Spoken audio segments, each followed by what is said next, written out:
spesialis di rumah sakit. Kemudian pemenuhan rumah sakit PONEK, pemenuhan UTD, pemenuhan NICU, sistem rujukan maternal dan neonatal yang tidak berjenjang. Kemudian di provinsi dan kabupaten kota rekomendasinya adalah untuk meningkatkan kualitas ANC, meningkatkan sistem informasi, menerapkan program P4K, membentuk POK di AKKB level provinsi dan kabupaten kota, dan menyediakan sistem informasi ya.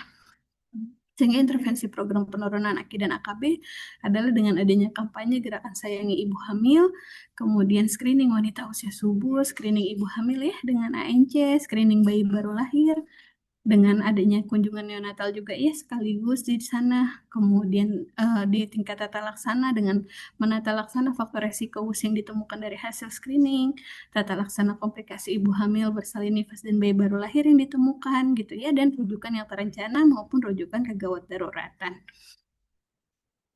Nah, ini adalah program prioritas penurunan AKI dan AKB. Jadi ada 12 macam, ada 12 program prioritas kita, di mana di level masyarakat ada gerakan masyarakat ibu hamil sehat ya, dengan adanya kelas ibu hamil, P4K gitu ya, diharapkan bisa mendorong masyarakat untuk menyayangi ibu hamil ya, sehingga ibu hamil bisa menjalani kehamilannya dengan sehat, bersalin dengan selamat ya. Kemudian di tingkat FKTP dengan pelayanan screening layak hamil bagi pos dan calon pengantin. Jadi memang tadi penyebab kematian terbanyak adalah karena komplikasi non-obstetrik. Di mana komplikasi non-obstetrik itu biasanya sudah muncul dari sebelum dia hamil. Jadi seharusnya sudah ketahuan duluan gitu ya, Bapak Ibu, sebelum wanita tersebut hamil. Jadi kalau misalkan screening layak hamilnya jalan, diharapkan wanita-wanita yang sudah ada penyakitnya itu bisa penyakitnya terkontrol dulu, baru dia hamil gitu ya, sehingga kehamilannya lebih sehat. Kemudian pelayanan antenatal care 6 kali ya dengan standar layanan. Kemudian juga screening faktor resiko minimal 2 kali oleh dokter ya selama masa kehamilan, termasuk dengan penggunaan USG, dan juga tata laksana penyulit obstetri dan penyulit medis. Kemudian persalinan di fasilitas pelayanan kesehatan ya. Semoga di Sawah Lunto tidak ada lagi ibu-ibu yang bersalin di kalau kita bilangnya di Jakarta ada paraji gitu ya, atau dukun beranak itu, mudah-mudahan di Solo itu sudah tidak ada lagi yang bersalin di sana, semuanya bersalin di Fasiankes. Kemudian pelayanan pasca persalinan bagi ibu dan bayi baru lahir, screening bayi baru lahir dengan screening penyakit jantung bawaan kritis, kemudian SHK segala macamnya banyak ya sekarang screening bayi baru lahir, pelayanan obstetri neonatal emergensi dasar, kemudian PONEK dan akses rujukan. Di tingkat tata kelola untuk mencegah terjadi kematian yang sama, itu ada audit maternal perinatal surveillance response ya, review kematian ibu dan bayi baru lahir. Kemudian ini yang ke-12 masih baru, mungkin Bapak Ibu baru melihat, ini adalah peningkatan kapasitas program manajer KI AKES Pro. Ini modulnya sedang kita adaptasi ya, sedang dalam proses adaptasi. Insya Allah dalam tahun ini kita akan mulai uji coba ke beberapa kabupaten kota untuk peningkatan kapasitas program manajer KI AKES Pro ini. Nah, ini adalah standar pelayanan kita ya untuk ANC, ada 12T, di mana mulai dari timbang berat badan dan ukur tinggi badan, ukur tekanan darah, tentukan status gizi ya, ukur lila, kemudian mengukur tinggi fundus uteri, tentukan prestasi dan denyut jantung janin, screening imunisasi TT dan pemberian imunisasi TT bila diperlukan, kemudian pemberian TTD minimal 180 tablet selama masa kehamilan, tes laboratorium termasuk triple eliminasi, diagnosis dan tata laksana atau penanganan kasus sesuai kewenangan, kemudian temui dokter untuk pemeriksaan atau screening faktor risiko atau penyulit komplikasi, dan pemeriksaan USG obstetrik terbatas ya. Jadi pemeriksaan oleh dokter tuh bukan semata-mata hanya USG ya Bapak dan Ibu. Jadi dokter ini juga harus mengisi lembar evaluasi kehamilan di trimester 1 dan trimester 3. Mungkin minggu lalu sudah dijelaskan oleh Dokter Berta ya. Kemudian temui bicara atau konseling menggunakan buku KI atau media KI lainnya, dan temui nakes untuk screening jiwa. Nah, mungkin Bapak Ibu lihat di sini, ini adalah pembagiannya. kapan pemeriksaan itu dilakukan, dan kalau yang seperti ini, yang putus-putus dicentang itu adalah pemeriksaan yang dilakukan sesuai indikasi, dan yang X adalah pemeriksaan yang tidak dilakukan. Jadi seperti ukur lila itu hanya sekali pada trimester 1. Gimana kalau misalkan ibunya datangnya K1 akses gitu ya. Jadi datangnya sudah trimester 2 ya nggak apa-apa dikerjakan. Tapi kalau misalkan setiap kunjungan gitu diperiksa itu sebenarnya tidak perlu ya karena lila adalah proses kronis. Kemudian kayak di K1 ukur tinggi fundus oteri. Biasanya kan K1 sampai 12 minggu. Atau kalau baru datang pertama kali di usia 8 minggu itu kan sangat sulit sekali untuk menentukan tinggi fundus uterinya ya Bapak dan Ibu. Jadi apa saja yang dilakukan pembagiannya bisa melihat tabel ini. Nah, ini adalah tata laksana faktor resiko BBLR yang bisa dilakukan di FKTP. Jadi faktor resiko BBLR itu ada macam-macam ya. Salah satunya adalah malnutrisi, anemia, hipertensi atau preeklamsi, diabetes mellitus, dan infeksi. Nah, kalau misalkan ditemukan di tempat Bapak dan Ibu di puskesmas gitu ya, kelainan nutrisi atau masalah nutrisi atau malnutrisi dengan masalahnya itu adalah KEK gitu, maka bisa ditangani awal oleh dokter bidan dan ahli gizi dan kolaborasi di FKRTL untuk merujuk ke SPOG. Begitupun juga dengan overweight, obesitas, pertambahan berat badannya kurang dan TFU-nya kurang dari 3 cm TFU normal. Itu penanganan awalnya oleh dokter, bidan, dan ahli gizi di FKTP dan kolaborasi di FKRTL dengan merujuk ke SPOG. Kemudian anemia dengan defisiensi Fe dan asam folat. Ini tergantung kadar anemianya ya, Hb-nya berapa. Kalau misalkan Hb-nya kurang dari 10, kalau nggak salah kurang dari 10 ya, nanti coba dicek lagi ya. Itu penanganan awalnya harus dirujuk ya. Kalau anemianya anemia sedang, itu harus dirujuk ke SPOG. Tapi kalau misalkan anemianya masih anemia ringan bisa dilakukan oleh dokter, bidan, dan ahli gizi. Kemudian kalau penyebabnya kecacingan, maka penanganan awal bisa dilakukan oleh dokter dan rujuk ke SPOG. Kemudian untuk hipertensi preeklamsi, penanganan bisa oleh dokter, kemudian dirujuk ke SPOG. Diabetes mellitus juga sama ya, diblasia dan sifilis. Ini juga ditangani awal di FKTP, kemudian kolaborasi di FKRTL dengan merujuk ke SPOG dan SPPD. Nah, kita lanjut ke manajemen BBLR dan buku kaidah khusus bayi kecil.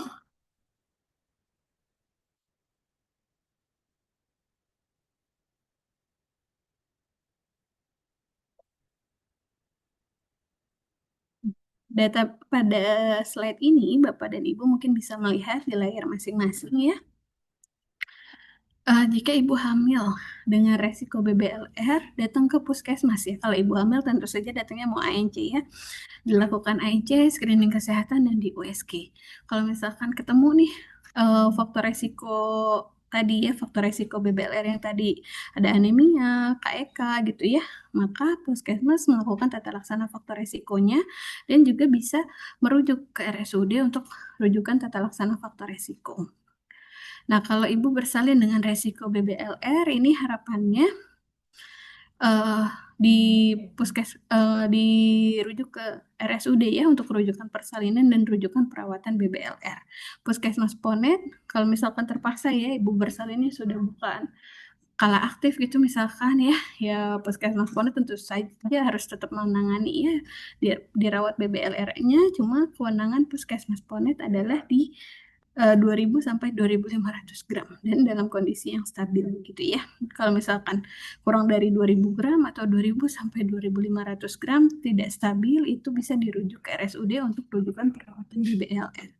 Nah, buku KIA bayi kecil ini bisa digunakan di RSUD, di puskesmas Ponet maupun puskesmas non Ponet untuk pemantauan BBLR. Tapi kalau di puskesmas biasanya untuk pemantauan BBLR di komunitas, kalau di rumah sakit untuk pemantauan BBLR selama di perawatan gitu ya.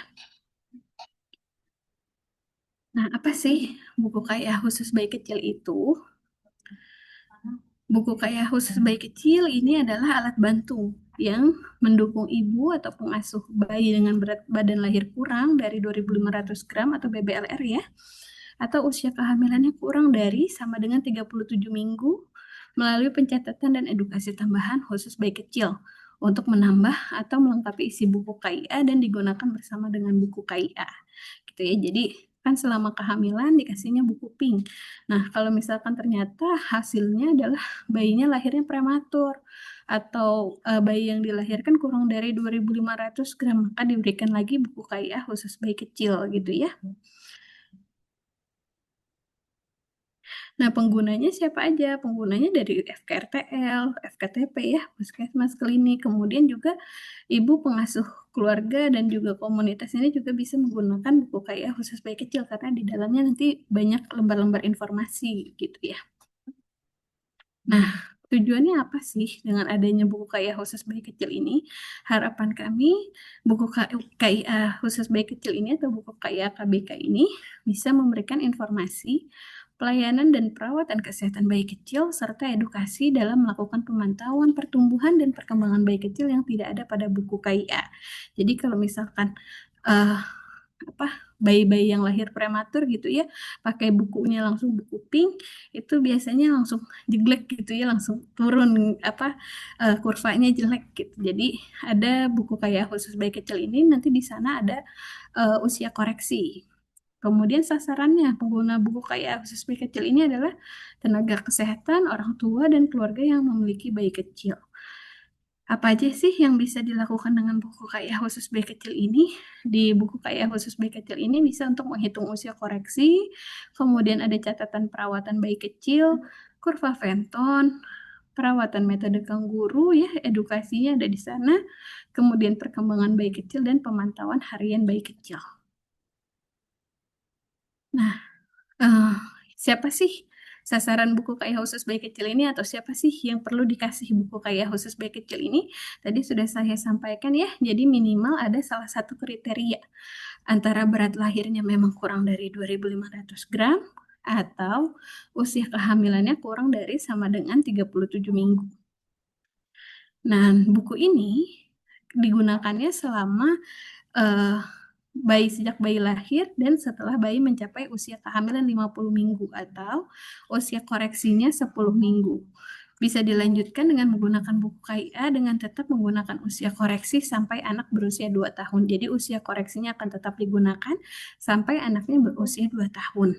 Tapi kalau buku KIA khusus bayi kecilnya ini digunakan sampai usia koreksi 10 minggu atau usia kehamilan 50 minggu gitu ya. Nanti kita sama-sama belajar mengenai usia koreksi ini.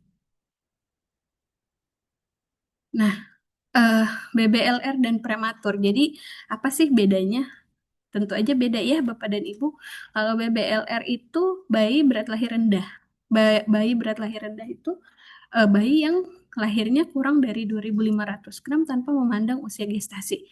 Jadi mau dia usia kehamilannya saat lahir itu 40 minggu, 42 minggu, tapi kalau dia berat lahirnya kurang dari 2.500 gram, ya maka dia adalah BBLR. Nah, kalau prematur itu adalah bayi yang lahir dengan usia gestasinya kurang dari 37 minggu. Jadi terlepas dari berat badan lahirnya ya.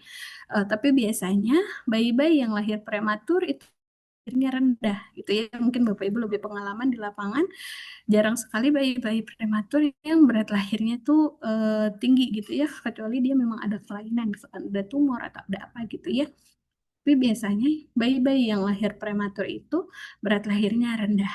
Nah, prematur itu batasannya adalah kurang dari 37 minggu. Nah, ini adalah kategori prematur. Jadi kalau extremely preterm atau ekstrim prematur itu di 28 minggu. Very prematur itu ada di 29 sampai 31 minggu.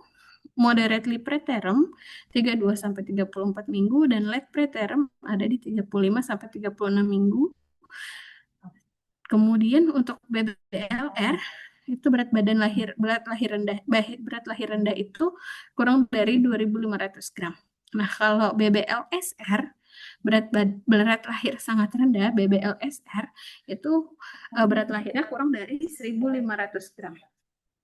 Kalau berat lahir ekstrim rendah BLER ya biasanya ya, itu kurang dari 1000 gram saat lahir beratnya.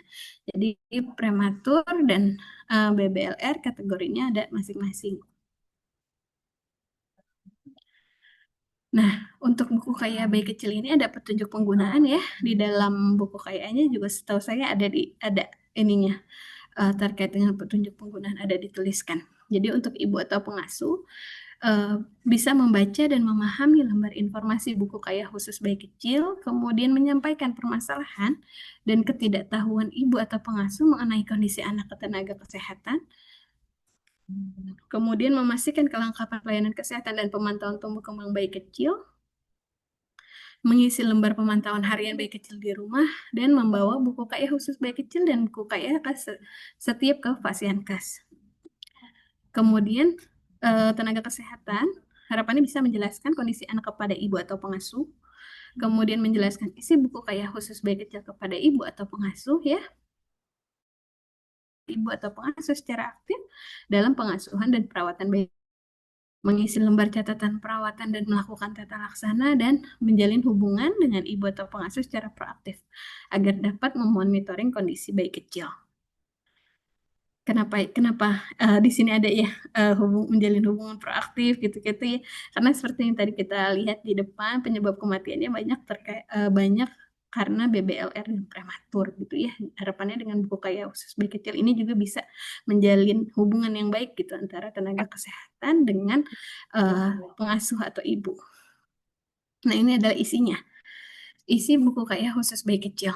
Jadi mulai dari pencatatan tentang bayi saat lahir, kemudian menghitung usia koreksi, ada catatan perawatan, penapisan bayi prematur saat rawat jalan, kurva Fenton ya, bayi laki-laki dan perempuan ada keduanya di dalam buku Kaya khusus bayi kecil ini. Kemudian pencatatan tentang perkembangan bayi, ringkasan pelayanan, dan pemantauan harian bayi kecil. Kemudian selain pencatatan juga terkait dengan materi edukasi ya di dalam buku Kaya khusus bayi kecil ini sama seperti buku Pink itu banyak informasi. Kalau di buku Peach ini itu informasinya tentang keistimewaan bayi kecil, kemudian perawatan metode kangguru ya lebih lengkap di dalam buku Kaya khusus bayi kecil ini, merawat kulit bayi kecil di rumah, gizi bayi kecil, kiat meningkatkan produksi ASI, tips merawat bayi kecil, tanda bahaya pada bayi, mitos seputar bayi kecil, dan pijat bayi kecil. Ini daftar isinya ya. Dan ada juga testimoni dari ibu dengan bayi yang lahir prematur 26 minggu dengan berat lahirnya 800 gram ya atau ekstrim prematur. Ekstrim BBLR. Nah, ini ada informasi bayi saat lahir ya, catatannya. Jadi halaman ini berisi informasi awal saat kelahiran bayi. Jadi informasi pada halaman ini harus diisi secara akurat karena berkaitan dengan rencana pemantauan tumbuh kembang. Jadi mulai dari anak keberapa sih yang bayinya lahir BBLR atau prematur ini, dari kehamilan keberapa, lahirnya secara apa, bisa spontan dengan tindakan gitu ya, nanti bisa diberi tanda centang sesuai dengan kenyataan gitu ya. Kemudian jenis kelamin si bayi, penolong persalinannya, kemudian nilai pengukuran saat lahir ya, jadi dari usia kehamilan, berat lahir, panjang lahir, lingkar kepala, Apgar skor, golongan darah, kemudian saat pulang ke rumah. Kenapa saat pulang ke rumah juga ada di sini ya, karena biasanya kalau untuk bayi-bayi yang BBLR-nya lebih kurang dari 1000 gitu atau kurang itu yang membutuhkan perawatan yang panjang, tentu aja berat badan, panjang badan, dan lingkar kepalanya sudah berubah ya daripada saat dia lahir. Kemudian perawatan bayi kecil yang sudah dipelajari orang tua di rumah sakit gitu ya, ini harapannya tenaga kesehatan itu bisa mengajari orang tua agar nggak bingung ketika nanti pulang dari rumah apa yang harus dilakukan, mulai dari perawatan metode kangguru, kemudian menyusui dan memerah ASI bagaimana, memandikan bayi dan membersihkan kelaminnya bagaimana, memakaikan baju dan mengganti popok, dan memijat bayi. Nah, ini contoh pengisiannya ya. Jadi dicentang sesuai dengan kenyataan. Nih, bayi saat lahir ini ternyata bayinya misalkan contohnya adalah anak kedua dari kehamilan kedua. Jadi ibunya belum pernah abortus ya. Kemudian lahir secara spontan, jenis kelaminnya perempuan, ditolong oleh tim di rumah sakit. Ini diberi tanda centang sesuai dengan kenyataan.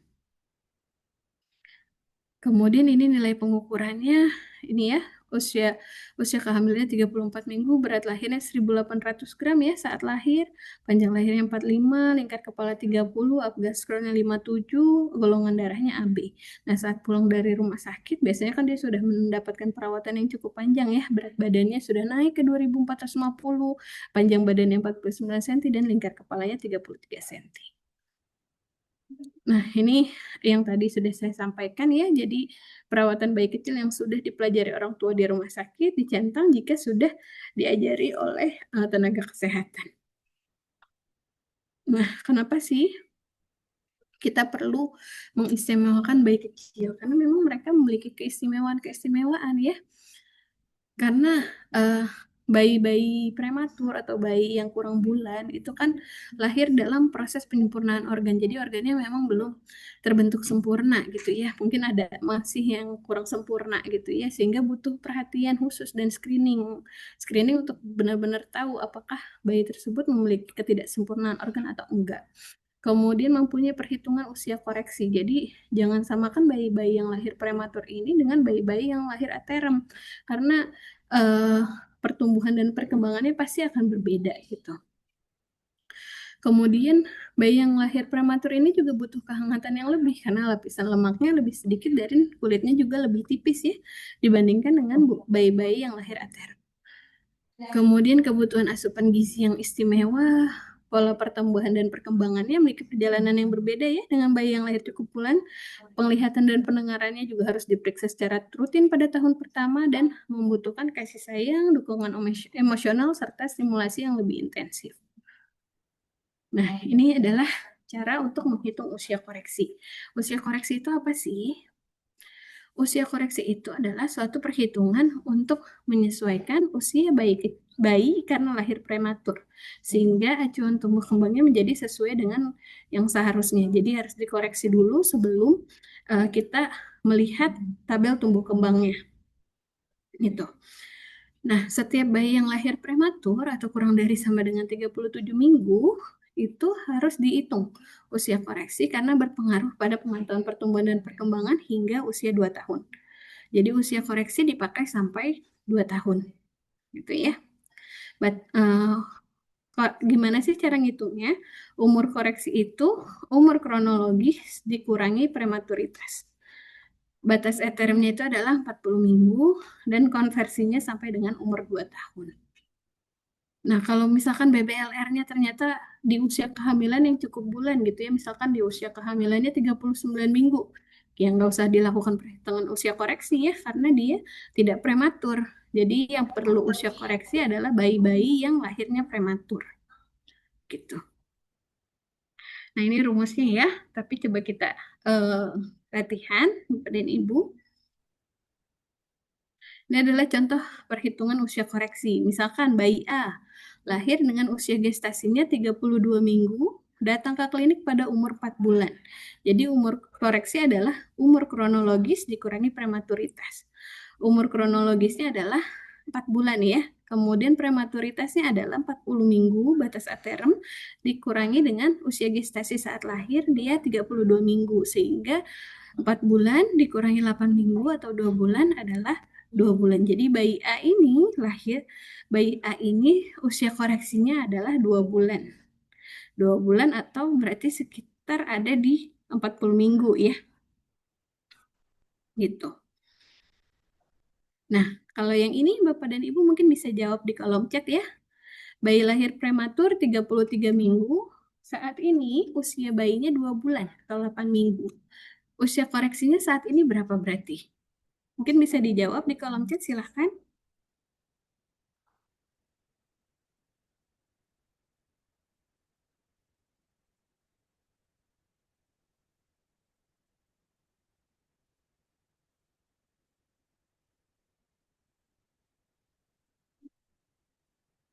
1 minggu, ya. Terus ada lagi yang berbeda jawabannya?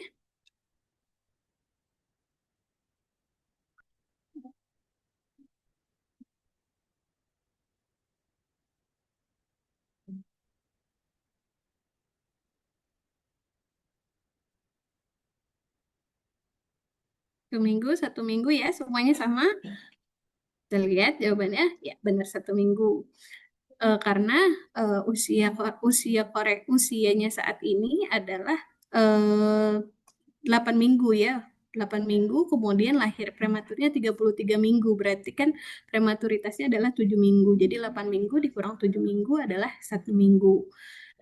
Kemudian yang ini, bayi lahir prematur 35 minggu, saat ini usia bayinya 3 bulan atau 12 minggu. Jadi berapakah usia koreksinya saat ini? Silahkan di kolom chat. Untuk contoh kasus yang kedua, ya Bu Maira 7 minggu, ada lagi yang beda atau yang sama?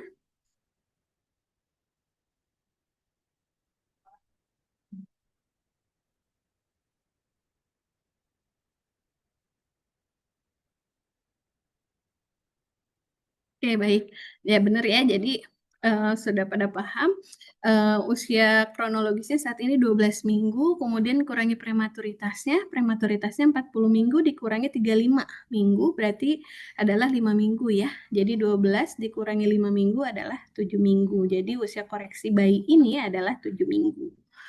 Nah, kemudian terima kasih banyak yang sudah menyimak ya. Selanjutnya kita ke catatan perawatan. Jadi ada halaman untuk catatan perawatan yang diisi oleh tenaga kesehatan, di mana halaman ini diisi dengan informasi kondisi terakhir bayi saat dalam perawatan, jadi sebelum pulang. Apabila bayi setelahnya dirawat kembali, nggak perlu diisi lagi ya, nggak usah dilakukan perbaikan halaman ini. Jadi udah nggak usah diisi. Ini adalah uh, data terakhir ketika bayi dirawat gitu.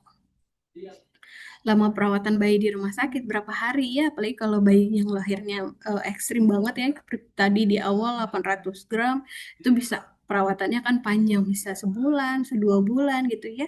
Kemudian ini adalah data-data yang harus diisi oleh tenaga kesehatan di rumah sakit untuk catatan perawatan gitu ya, sebagai alert atau kewaspadaan bagi tenaga kesehatan yang ada di komunitas gitu ya, untuk melihat uh, berapa saja sih yang sudah dilakukan kepada bayi ini gitu. Kemudian ini adalah penapisan bayi prematur saat rawat jalan.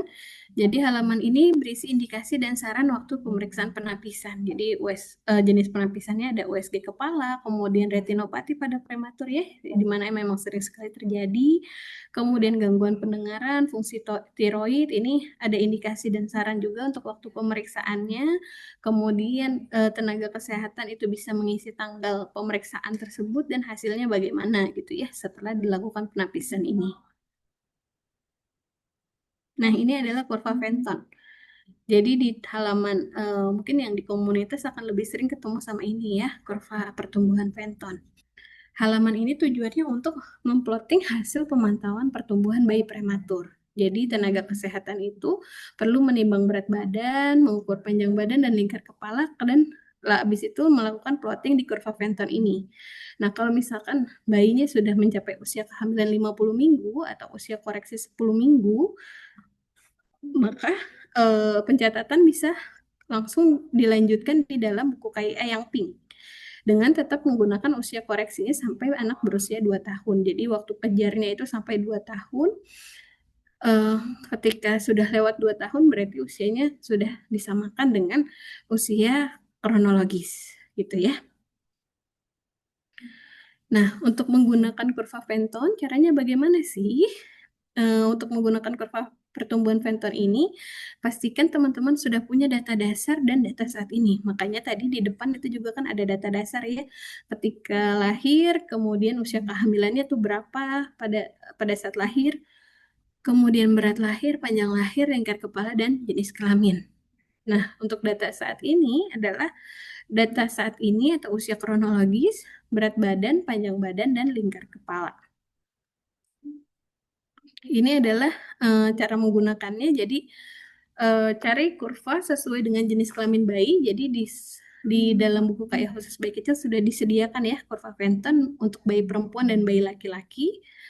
Kemudian garis mendatar, horizontal atau garis X itu untuk usia kehamilan. Jadi ada 22 sampai dengan 50 minggu. Ya, karena kita usia koreksi Pak sampai 10 minggu atau 2,5 bulan. Kemudian garis vertikal atau garis Y adalah angka-angka untuk berat badan per kilogram ya, dalam kilogram, panjang badan dalam senti, dan lingkar kepala dalam senti. Jadi ada berat badan, lingkar kepala, dan panjang badan. Berat badan, lingkar kepala, dan panjang badan. Pertama, yang perlu dilakukan adalah cari usia kehamilan saat bayi dilahirkan dengan menyusuri garis ke atas. Kemudian beri tanda titik pada berat lahir, panjang lahir, dan lingkar kepala lahir. Itu untuk data dasarnya ya. Ini contohnya. Jadi bayi lahir di 22 September 2023 dengan usia kehamilannya 34 minggu, berat lahirnya 2 kilo, panjang lahir 43, lingkar kepala 32, dan jenis kelamin perempuan. Jadi kita ambil kurva Fenton yang perempuan yang pink. Itu 34 minggu usia kehamilannya, naik ke atas ya untuk mengisi data dasar. Berat lahirnya 2 kilo, kemudian lingkar kepalanya adalah 32 cm, kemudian panjang lahirnya 43 cm. Ini diisi semua data dasarnya. Kemudian saat pengukuran di fasilitas kesehatan tempat teman-teman kerja maupun rawat jalan di posyandu ataupun di puskesmas ataupun di poliklinik, bisa ditambahkan data saat ini atau data usia koreksinya ya, sesuai dengan titik usia. Jadi usia kehamilan ditambah usia bayi saat ini. Jadi untuk mempermudah, data dasarnya tadi ini, kemudian data saat ini ternyata dia datang lagi pada usia saat ini, usia 6 minggu gitu ya. 1,5 bulan dia datang ke poliklinik misalkan dengan berat badan yang sudah naik 2,5 kilo, panjang badannya sudah 48 cm, dan lingkar kepalanya 35 cm. Jadi diisi titiknya sesuai dengan tadi kan pas lahir 34, kemudian usia kronologisnya saat ini adalah 6 minggu. Jadi ditambahin 6 ya. Jadi 34 tambah 6 ke 40 minggu, diisi data yang saat ini. Berat badannya sudah naik, kemudian lingkar kepalanya juga sudah naik, dan panjang badannya juga sudah naik.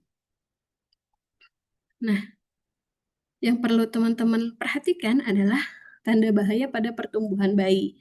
Tanda bahayanya adalah kalau misalkan kurvanya tidak naik ya. Hati-hati kalau kurvanya mendatar, dan baik kalau kurvanya terus meningkat ya, naik ya. Jadi pengukuran ini disarankan rutin dilakukan minimal 1 bulan sekali, dan kurva pertumbuhan Fentonnya digunakan hingga usianya 50 minggu. Kemudian pada saat sudah lewat dari 50 minggu, itu bisa pindah ke kurva WHO di buku KIA di usia 10 minggu atau 2,5 bulan. Kalau benar-benar datangnya di usia 10 minggu gitu ya, usia kronologis 10 minggu, atau usia bayi usia koreksinya 10 minggu gitu, bisa diplotting di usia 2 bulan pada kurva WHO di dalam buku KIA gitu. Ini migrasi antara kurva pertumbuhan Fenton dan kurva di WHO di buku KIA ya. Nah, ini adalah kondisi yang baik ya, kondisi pertumbuhan bayi yang baik. Jadi kalau misalkan Bapak Ibu lihat di dalam buku KIA khusus bayi kecil di kurva Fenton itu ada persentil 3 sampai dengan persentil 97. Jadi selama masih dalam rentang 3 dan 97 itu sebenarnya bagus. Tapi yang perlu Bapak Ibu perhatikan adalah kenaikan berat badannya, kenaikan lingkar kepala, kenaikan panjang badannya gitu ya. Seperti yang tadi sudah disampaikan, kalau misalkan dia cenderung mendatar ataupun turun, itu harus diwaspadai. Nah, ini adalah halaman informasi. Halaman informasi mengenai perawatan metode kangguru. Jadi halaman ini tujuannya untuk memberikan informasi tentang perawatan metode kangguru pada bayi kecil terkait keuntungan, cara, dan durasi. Jadi di sini dijelaskan dengan lebih detail ya, karena perawatan metode kangguru ini perawatan yang paling murah untuk bayi kecil, tapi keuntungannya sangat banyak gitu ya. Dengan PMK ini bayinya lebih tenang, tidurnya bisa lebih nyaman, dan frekuensi menangisnya lebih sedikit karena dia hangat dekat sama kulit ibu maupun keluarga yang melakukan PMK. Kemudian tanda vitalnya juga biasanya lebih stabil dan mempermudah pemberian ASI dan meningkatkan keberhasilan menyusui, membantu menaikkan berat badan bayi prematur, dan membangun hubungan cinta dan kasih sayang antara orang tua dengan bayi. Jadi membangun bonding yang lebih kuat gitu ya, eh, antara ibu biasanya ya yang melakukan PMK dengan si bayi. Gitu. Di dalam buku kayak khusus bayi kecil untuk informasi mengenai PMK-nya lebih lengkap, nanti bisa teman-teman baca sendiri ya di dalam bukunya.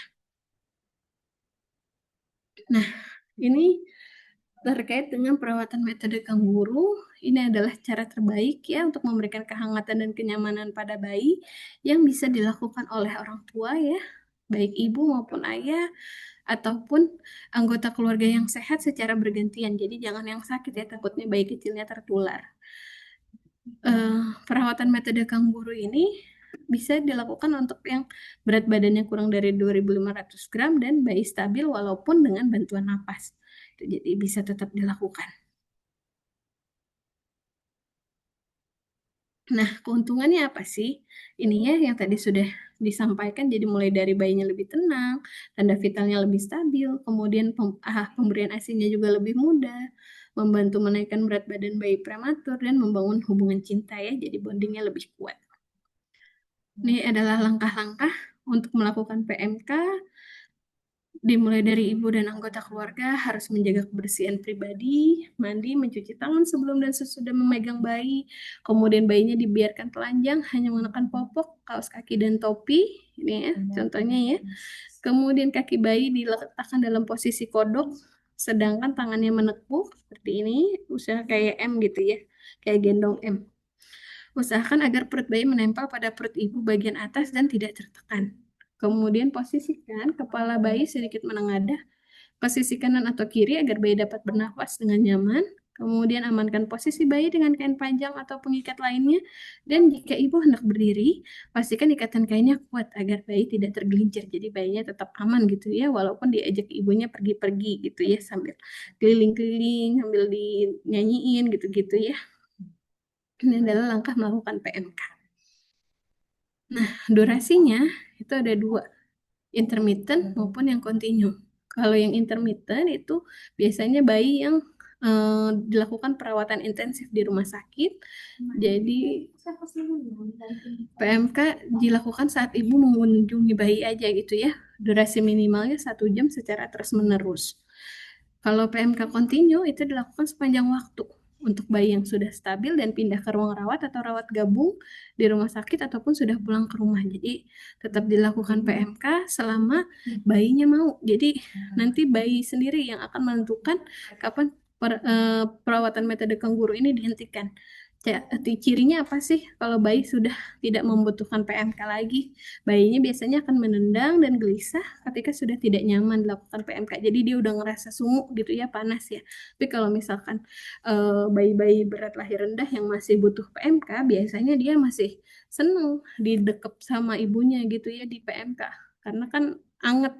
Tapi kalau bayi-bayi yang udah gede gitu, yang udah nggak butuh PMK lagi, dia biasanya udah nggak nyaman dilakukan PMK, nendang-nendang, gelisah gitu ya. Karena mungkin udah merasa kegerahan atau sudah tidak nyaman lagi, udah besar. Nah, kemudian di dalam buku kayak khusus bayi kecil ini juga ada informasi mengenai merawat kulit bayi kecil di rumah.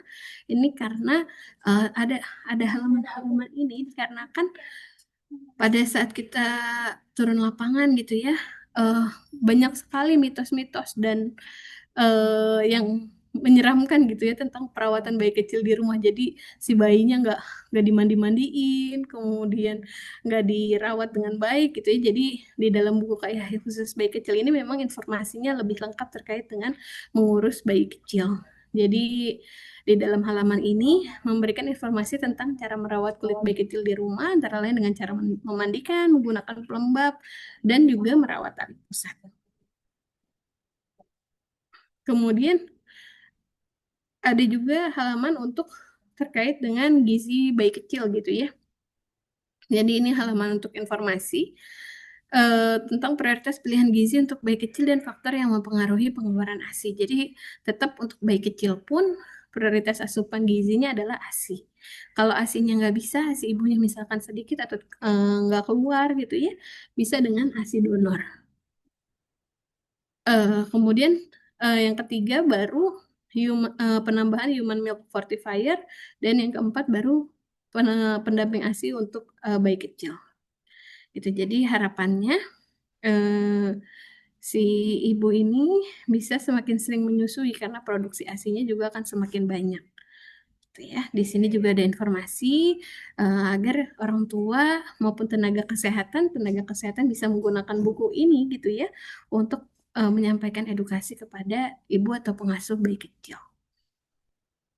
Nah, di dalam buku ini juga ada halaman terkait dengan kiat meningkatkan produksi ASI. Jadi mulai dari cara-cara yang bisa dilakukan seperti pijat payudara, perah ASI gitu ya. Kemudian posisi dan perlekatan menyusui yang benar itu juga dilakukan gitu ya, diajarkan atau diinformasikan di dalam buku kayak khusus bayi kecil ini.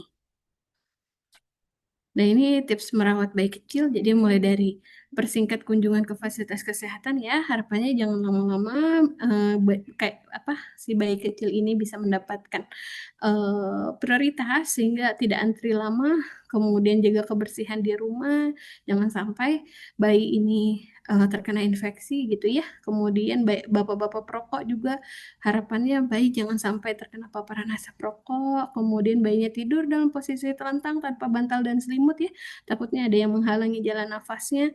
Kemudian ibu juga harus cukup istirahat karena mempengaruhi produksi ASI. Kemudian keluarga bisa memberikan dukungan emosional, lengkapi imunisasi, dan jangan lupa memberikan vitamin A. Nah, di dalam buku kayak khusus bayi kecil juga ada tanda bahaya gitu ya. Mulai dari pertumbuhannya yang tadi sudah disampaikan, kemudian juga secara klinis ya. Kalau misalkan didapatkan si bayi kecil ini ada muntah darah, BAB berdarah, tidak BAB lebih dari 7 hari gitu. Di sini ada lengkap ya informasinya. Harapannya orang tua atau pengasuh itu bisa mengetahui dan juga segera membawa anaknya ke fasilitas kesehatan kalau ditemukan adanya salah satu tanda bahaya gitu. Nah, ini adalah lembar edukasi untuk tenaga kesehatan. Jadi, tenaga kesehatan melakukan edukasi ke orang tua atau pengasuh bisa dengan halaman ini untuk tanda bahaya. Nah, ini do and don'ts-nya, jadi boleh dan tidak boleh. Mulai dari membersihkan tali pusat dengan air hangat yang bersih, yang nggak boleh membaluri tali pusat dengan serta kulit dengan herbal, aneka minyak maupun bedak gitu ya. Kan sekarang juga minyak telon juga katanya udah nggak boleh lagi. Kemudian melakukan perawatan metode kangguru agar bayi hangat, memulai pemberian makanan semi padat atas petunjuk dokter, dan memberikan obat penurun demam atas petunjuk dokter. Yang nggak boleh yaitu meletakkan botol panas ke badan bayi atau menggunakan inkubator di rumah agar bayi hangat. Ini sebaiknya jangan ya, karena kan tidak ada yang mengontrol untuk tingkat panasnya dan juga tidak dipantau oleh tenaga kesehatan gitu ya untuk suhu dan juga kondisi bayinya. Kemudian memberikan makanan semi padat, buah bubur lebih dini, dan membaluri badan bayi dengan bumbu dapur seperti bawang dan terasi saat bayi demam. Nah, ini mitos seputar bayi kecil ya, mulai dari menggunakan kain gurita di badan dan perut bayi secara rutin, kemudian air tajin sebagai pengganti ASI, kemudian bayi prematur tidak boleh terkena air ya, itu yang tadi saya sampaikan, kemudian membuang ASI yang warnanya kekuningan karena basi dan kotor, padahal itu adalah kolostrum, kemudian meletakkan gunting atau peniti di pakaian bayi. Ini ada mitos dan fakta ya, yang sering ditemukan di beberapa daerah di Indonesia, sehingga harapannya dengan adanya halaman ini di dalam buku kayak khusus bayi kecil, ibu dan pengasuh menjadi paham gitu ya bahwa itu hanya mitos-mitos. Nah, kemudian di dalam buku kayak khusus bayi kecil ini juga ada halaman terkait dengan perkembangan bayi. Jadi ini diisi oleh orang tua. Diisi oleh orang tua untuk orang tua juga sama-sama melihat gitu ya, apakah ada perkembangan dari bayi kecil yang dia rawat. Karena perkembangan bayi prematur itu berbeda dengan bayi yang cukup bulan. Jadi untuk menentukan perkembangan bayi prematur juga perlu perhitungan usia koreksi. Selain pertumbuhan, perkembangannya juga ada perhitungan usia koreksi. Jadi tenaga kesehatan harus mengedukasi dengan jelas dan benar pada orang tua bayi prematur, sehingga orang tua bisa aktif gitu ya mengisi halaman ini jika bayinya sudah mencapai usia koreksi di 2, 4, dan 6 bulan. Jadi di usia koreksi 2 bulan harusnya si bayi udah bisa senyum responsif, dapat bersuara atau cooing gitu ya, dapat membuka tangan dan mengepal, dapat mengangkat kepala dan dada saat tengkurap. Ini harapannya sudah bisa dilakukan. Kemudian pada saat usia koreksi 4 bulan, ini adalah pagi yang harusnya bisa dilakukan dan usia koreksi 6 bulan gitu ya. Nah, ini adalah halaman ringkasan pelayanan, di mana bagian ini wajib diisi oleh tenaga kesehatan ketika orang tua membawa bayinya pulang, gitu ya, dan saat kunjungan ke pelayanan kesehatan. Halaman ini membantu dalam pencatatan berkala dari kunjungan bayi untuk berbagai tujuan, seperti imunisasi rutin, penimbangan bulanan di posyandu, konsultasi terkait keluhan kesehatan bayi, ataupun perkembangan si bayi kecil. Nah, ada juga lembar informasi terkait dengan pijat bayi prematur ya, yang dilakukan ketika kondisi bayinya sudah stabil. Dan bisa dilakukan kapanpun saat orang tua ingin memulai setiap hari pada 6-7 bulan pertama usia bayi. Ini posisi-posisinya ya, yang harus dilakukan, ada informasinya di dalam buku KIA khusus bayi kecil. Nah, ini adalah pemantauan hariannya. Ada tabelnya ya untuk memantau kesehatan bayi kecil di rumah. Jadi harapannya orang tua atau pengasuh bisa memantau kesehatan bayi kecil setiap jam pada setiap hari dan dicatatkan pada tabel. Jadi minumnya berapa banyak, kemudian suhu tubuhnya, nafasnya gitu ya. Terus BAB, muntah, kencing, PMK dilakukan atau enggak, ada masalah atau enggak gitu ya. Nah, ini adalah penutup. Harapan kami buku KIA khusus bayi kecil bisa dimanfaatkan dan mendukung untuk membantu tenaga kesehatan dalam pelayanan bayi kecil, karena tadi ya bukunya sudah sangat lengkap informasinya dan juga pencatatannya juga lengkap di sana. Kemudian media edukasi dan memotivasi orang tua dan keluarga dalam merawat bayi kecil, karena yang kita ketahui ya orang tua yang memiliki bayi kecil itu kadang kalau disamakan dengan bayi-bayi yang aterem itu kadang suka pesimis ya, bayi saya belum bisa ini, belum bisa itu, padahal ternyata usia koreksinya memang masih kurang gitu ya. Bermanfaat untuk peningkatan kesehatan bayi kecil. Harapan kami dengan adanya ini peningkatan kesehatan bayi kecil dapat meningkat sehingga tidak ada lagi kematian-kematian akibat BBLR dan prematur yang terjadi di komunitas. Terima kasih banyak. Mungkin sekian yang dapat saya sampaikan. Saya kembalikan ke moderator.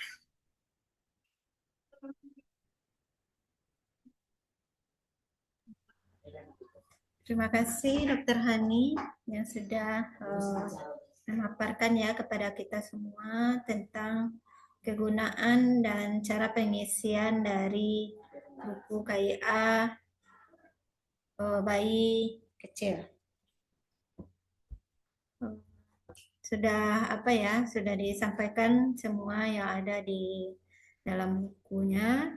Terus selanjutnya kita minta kepada Bapak Ibu Kapus, Bapak Ibu Dokter, rekan-rekan semua untuk bertanya. Mungkin ada ya yang perlu kita diskusikan tentang pengisian buku KIA bayi kecil ini.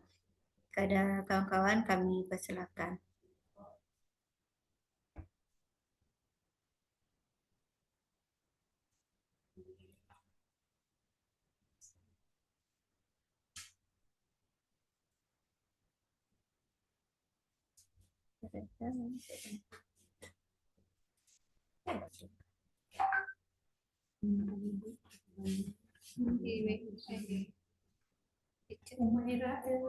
Kampung Teleng, pindah Kampung Teleng.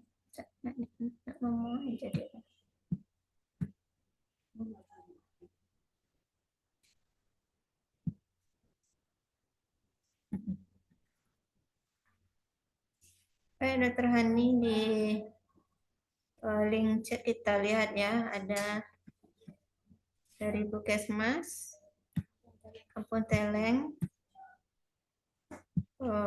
Ibu Umaira bertanya, jika bayinya BBLR usia kehamilannya lebih dari 37 minggu, halaman berapa saja yang harus kita isi di buku KIA bayi kecil? Kemudian kalau kurva Venton itu untuk bayi yang prematur. Mungkin bisa langsung dijawab ya Terhani. Ya, baik. Terima kasih banyak atas pertanyaannya, Bu Umaira. Mohon izin ini karena saya nggak di kantor ya, jadi saya juga nggak megang buku KIA. Ini saya sambil lihat di dalam buku KIA khusus bayi kecil yang soft file. Jadi memang betul, untuk yang halaman Venton itu hanya khusus bayi-bayi yang prematur. Jadi kalau untuk bayi kecilnya hanya hanya yang kriteria BBLR, maka halaman yang harus diisi adalah halaman yang selain usia koreksi sebenarnya, Bu. Jadi halaman-halaman yang lainnya bisa tetap dilakukan, kayak misalkan PMK itu kan tentu aja tetap harus dilakukan ya pada bayi-bayi kecil, bayi-bayi dengan berat lahir rendah. Kemudian ringkasan pelayanan juga perlu dilakukan. Kemudian apa kondisi bayi saat lahir itu juga dilakukan. Jadi yang tidak dilakukan hanya yang usia koreksi, yang terkait dengan kurva Venton dan usia koreksi gitu. Untuk yang penapisan bayi prematur saat rawat jalan itu juga nggak usah ya, karena kan prematur. Kita terima kan bayinya bayi berat lahir rendah aja, tidak prematur gitu. Kemudian tahapan perkembangannya sebenarnya bisa mengikuti yang buku KIA yang pink ya, karena yang tahapan perkembangan yang ini yang ada di dalam buku KIA khusus bayi kecil adalah tahapan perkembangan yang usia koreksi, jadi yang lahir-lahirnya prematur.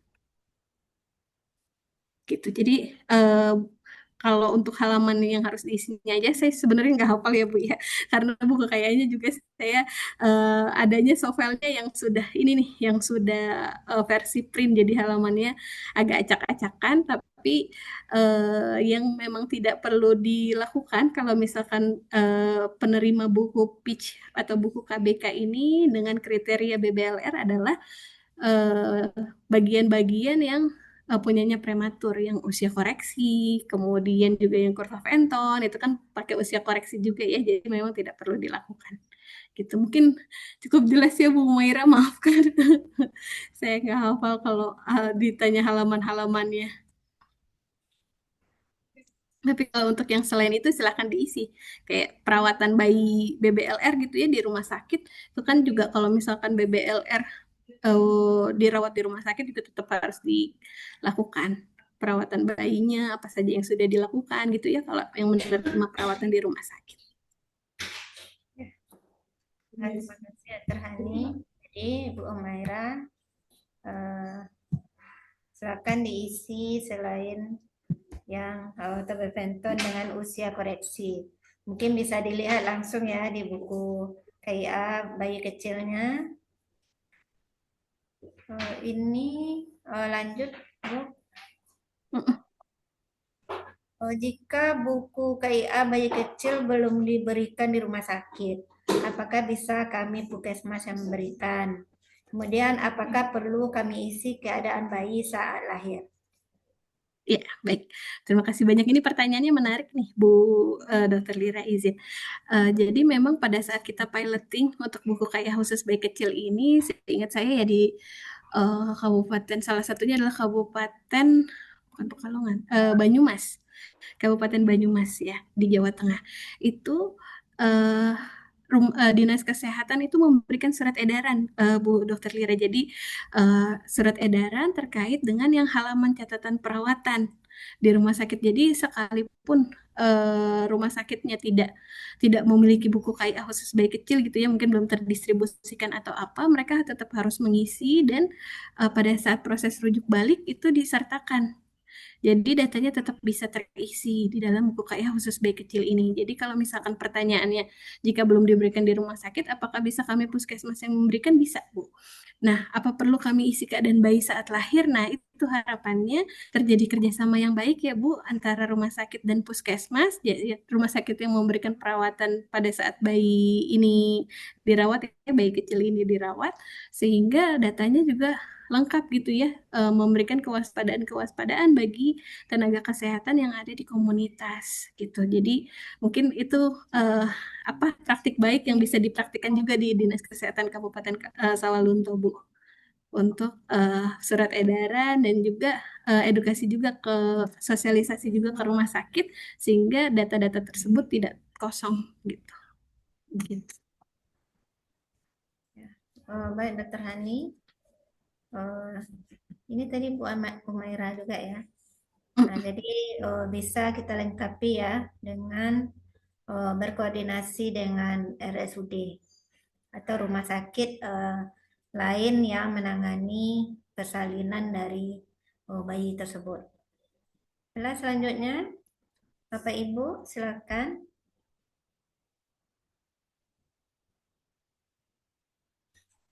Mungkin bisa raise hand langsung ya.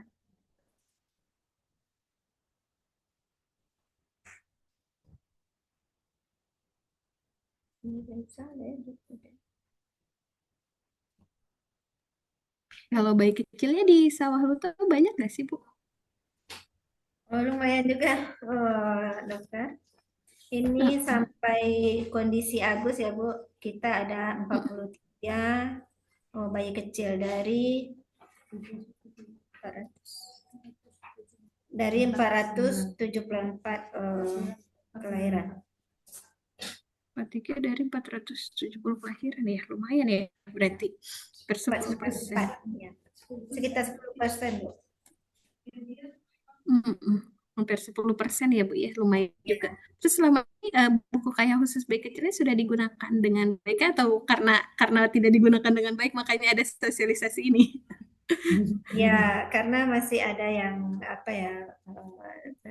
yang masih mengeluh ya, belum paham pengisian semua halaman yang ada.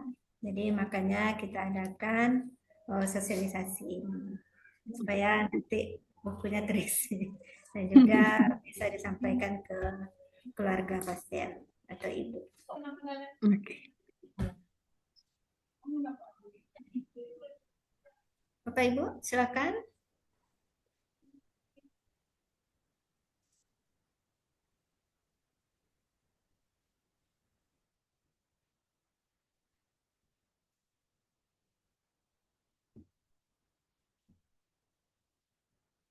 Bisa Teresa nanya apa ini letter apa?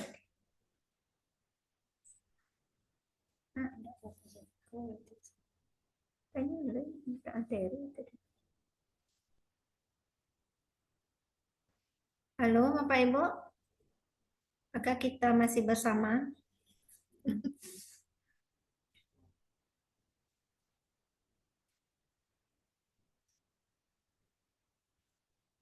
Jam pulang.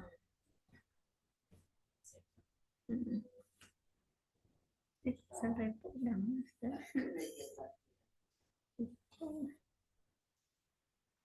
Halo?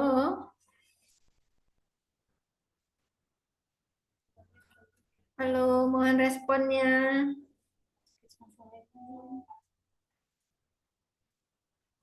Kesmas Talawi, ada yang mau didiskusikan? Yang Kesmas Talawi rawat inap juga Dokter Hani. Mungkin ada menemukan bayi kecilnya. Kemudian si Lungkang juga.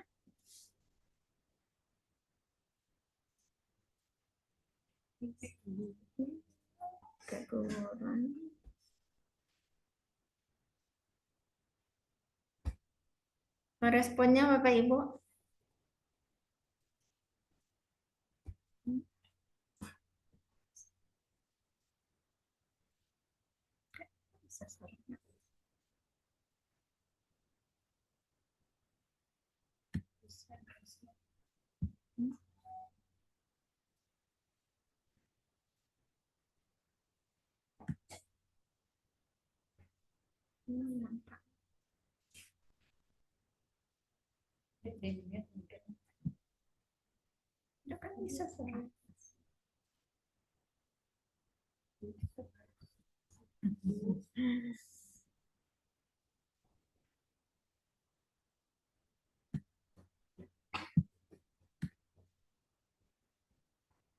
ini dari Eni ya, Sungai Durian katanya udah cukup. Yang lain gimana?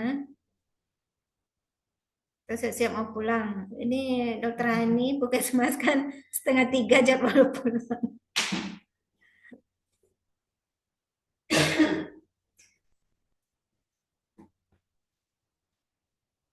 Nah, ini udah 2 puskesmas nih, cukup.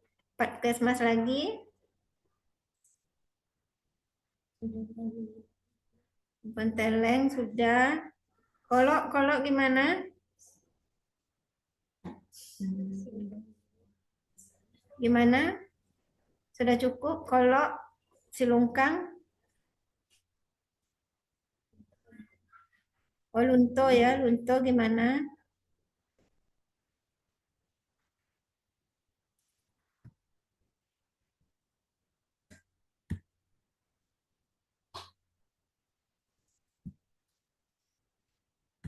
Silungkang gimana?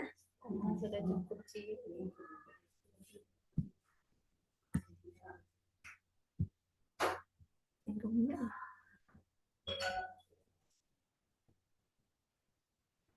Silungkang, halo?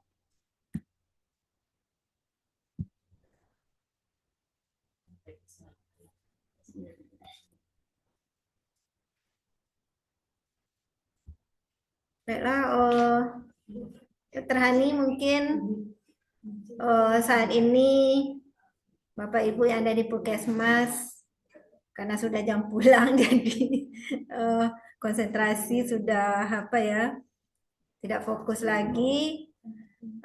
Mungkin di lain waktu kalau teringat atau ada yang perlu ditanya, mungkin pas mengisinya baru apa ya Dokter Hani, pas mengisinya baru ada kendala. Jadi kami mohon juga nanti Dokter Hani masih bersedia memberikan pencerahan kepada kawan-kawan yang ada di Puskesmas atau nanti di rumah sakit ya. Karena kebetulan memang ke rumah sakit belum ada kami distribusikan buku KIA ini. Oke, kedepannya akan kami berikan ya, karena kelahiran kita cukup banyak juga yang di rumah sakit. Jadi sekali lagi Dokter Hani kami mengucapkan terima kasih atas kesediaannya meluangkan waktu memberikan materi kepada kami semua di Dinas Kesehatan dan juga kawan-kawan yang ada di Puskesmas. Mudah-mudahan apa yang kita kerjakan saat ini memberikan hasil terbaik bagi tingkat kesehatan bayi-bayi kita, terutama yang bayi kecil ini, supaya nanti mereka bisa bertumbuh dan berkembang seperti bayi-bayi yang lainnya. Dan kegiatan kita ini juga diberikan manfaat ya dan pahala dari Allah, terutama kepada Dokter Hani, menjadikan nama soleh hendaknya ke depannya. Mungkin sekian ya Dokter Hani, kami minta juga mungkin closing statement-nya. Ya, baik. Terima kasih banyak, Bu Dokter, dan teman-teman. Mohon izin nih ya. Terima kasih banyak sudah bersedia meluangkan waktu juga untuk mendengarkan sosialisasi terkait dengan buku KIA khusus bayi kecil. Harapan kami di pusat, buku KIA khusus bayi kecil ini bisa bermanfaat, terutama bagi ibu dan pengasuh, juga tenaga kesehatan yang merawat buku KIA bayi-bayi kecil gitu ya, sehingga bayi-bayi kecil kita yang meninggal gitu ya akibat karena penyebab kematian karena BBLR prematur itu bisa berkurang dengan adanya buku KIA khusus bayi kecil ini, karena perawatannya sudah diberikan dengan maksimal ya dan sesuai dengan pencatatan dan pelaporan yang ada di dalam buku KIA khusus bayi kecil. Mungkin itu saja Bu. Terima kasih banyak. Wassalamualaikum warahmatullahi wabarakatuh. Mohon maaf kalau ada yang kurang berkenan. Mungkin terakhir kita foto bersama dulu, Dokter. Silakan dibuka kameranya ya, Bapak Ibu yang masih sembunyi.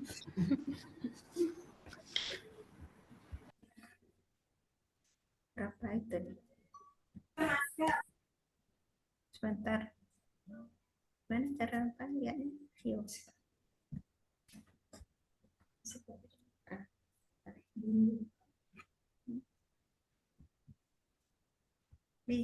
Oke. Enggak, itu Misri. Tidak tampak. Satu, dua, tiga. Satu, Dua, tiga. Tunggu satu sebentar. lagi. Tunggu sebentar.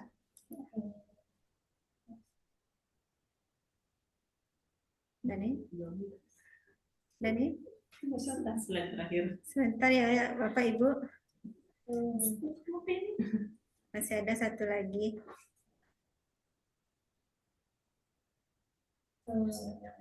Ada. Tunggu sebentar, tunggu karena laptopnya. Tunggu sebentar. Belum muncul. Ini Enggak buka merah. belum buka kamera. Nah, 1, 2, 3 aja. Ya. 1, 2, 3. Udah. Belum.